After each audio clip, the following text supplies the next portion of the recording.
इस वक्त हम आपको राज्य सचिवालय से दिखा रहे हैं। आज सैकड़ों के हिसाब से देखा जा सकता है वो अभ्यर्थी यहां पहुंचे हैं जो कि एंट्रेंस टेस्ट को लेकर जी तोड़ मेहनत कर रहे थे। हालांकि इसमें जेओआईटी पोस्ट कोड के अधिकतर अभ्यर्थी आए हैं। पिछले कल बड़ा फैसला नई सरकार की ओर से यहां पर लिया गया है कि हमीरपुर कर्मचारी चयन आयोग का पूरा कामकाज सस्पेंड कर दिया गया है। देखिए, उम्मीद लगाकर ये अभ्यर्थी बैठे थे कि नई सरकार आएगी तो जिन भर्तियों को अभी तक सुलझाया नहीं गया है सबसे पहले वही सुलझेंगी, लेकिन यहाँ तो भर्तियों पर ही रोक लगा दी गई है। इसके बाद काफी ज्यादा परेशान हैं।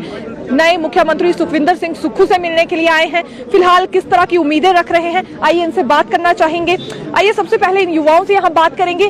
फिलहाल आप कौन से अभ्यर्थी हैं ये भी बताएं और किस समस्या को लेकर यहाँ पहुंचे हैं। मेरा नाम सुरेश कुमार है, मैं मंडी डिस्ट्रिक्ट से हूँ और मैंने 817 भी क्लियर किया है और 939 भी है मेरा, और मैंने सेक्रेटरीट का भी टेस्ट क्लियर किया है, उसकी डीबी भी दी है।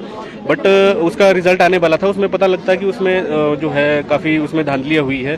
तो हमें इससे काफ़ी युवा जो है परेशान है और हम ये चाहते हैं कि मतलब जो पेपर जो है किसी तरह से कैंसिल नहीं होने चाहिए।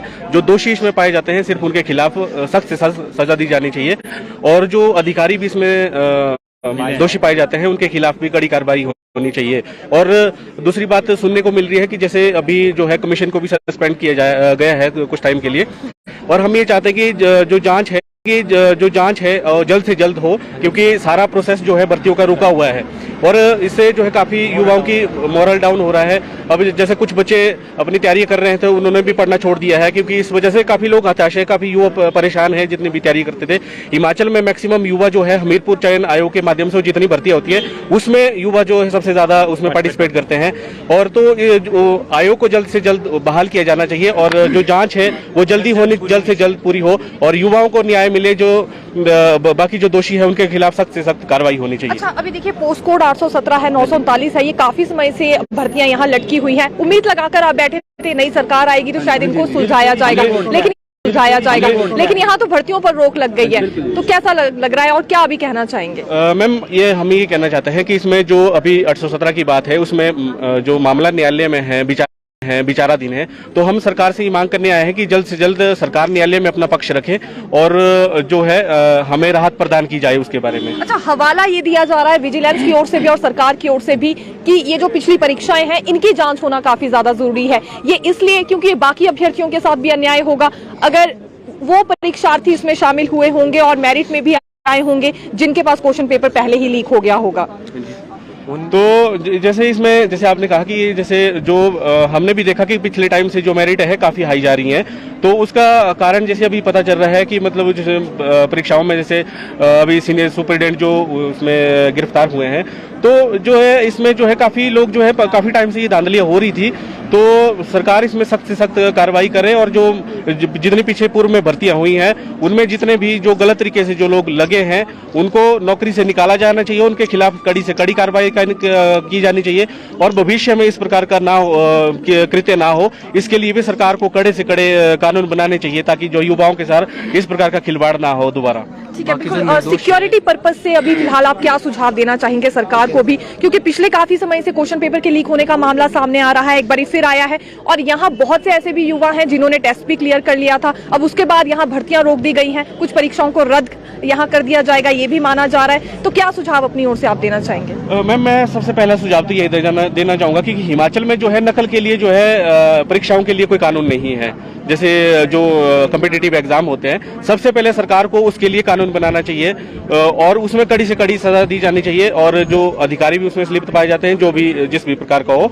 और दूसरा जो है इसमें परीक्षाओं को जो है जैसे जिसमें सीक्रेसी ब्रांच की बात की जा रही है, तो इसमें जो जहाँ सेंसिटिव इशू होते हैं या मतलब जहाँ जो सेंसिटिव पोस्टें होती है वहाँ पे अच्छे लोगों की जिनका करियर जो है अच्छा रहा हो पूर्व में, तो उन लोगों को वहाँ अपॉइंट किया जाए और जो है भविष्य में जो है परीक्षाओं को ऑनलाइन किया जाए जिससे जो है इस प्रकार की घटना दोबारा ना हो। अच्छा, ठीक है, आप कुछ कहना चाहेंगे?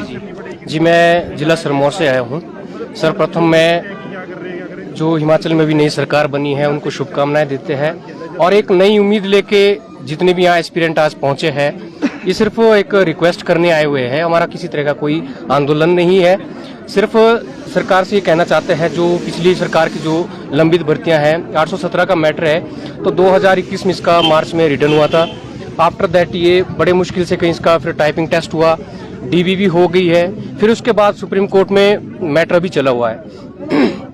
तो सबसे पहले मैं यही रिक्वेस्ट करना चाहता हूँ सरकार से, माननीय मुख्यमंत्री जी से, कि सुप्रीम कोर्ट में जो है अपना एफिडेविट दायर करें, क्योंकि सरकार अगर चाहे तो कंडीशनली अपॉइंटमेंट दे सकती है। जिस तरह अभी जेबीटी का मैटर जो है वो भी विचाराधीन है अभी सुप्रीम कोर्ट में, तो कंडीशनली अपॉइंटमेंट उनको दी गई है और उनको नियुक्तियां मिल गई है। ठीक है, ये कंडीशनल नियुक्ति की मांग तो खैर आपने पहले भी उठाई थी, लेकिन इसमें एक सवाल अभी और है कि जिन पोस्ट कोड्स का रिजल्ट घोषित हो गया है, मामला क्योंकि सामने ये आ रहा है कि पहले भी बहुत सारे क्वेश्चन पेपर लीक हुए हैं, एक बार क्या फिर ये रिजल्ट तैयार होना चाहिए?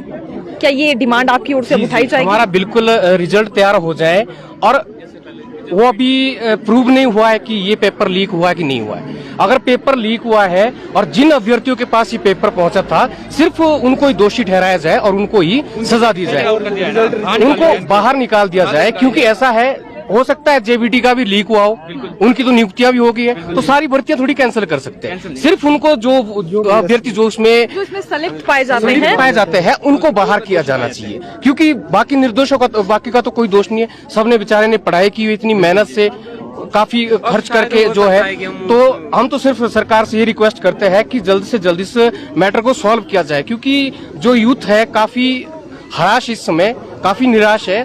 तो नई सरकार से उम्मीद लेके सभी आज यहाँ पहुंचे हैं।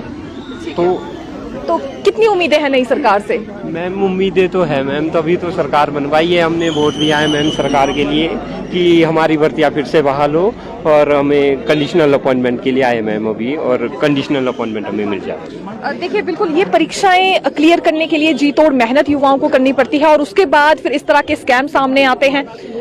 क्या कहना चाहेंगे, और परिवार में भी किस तरह की परेशानियों से भी गुजरना पड़ रहा है एक बेरोजगार युवा होते हुए?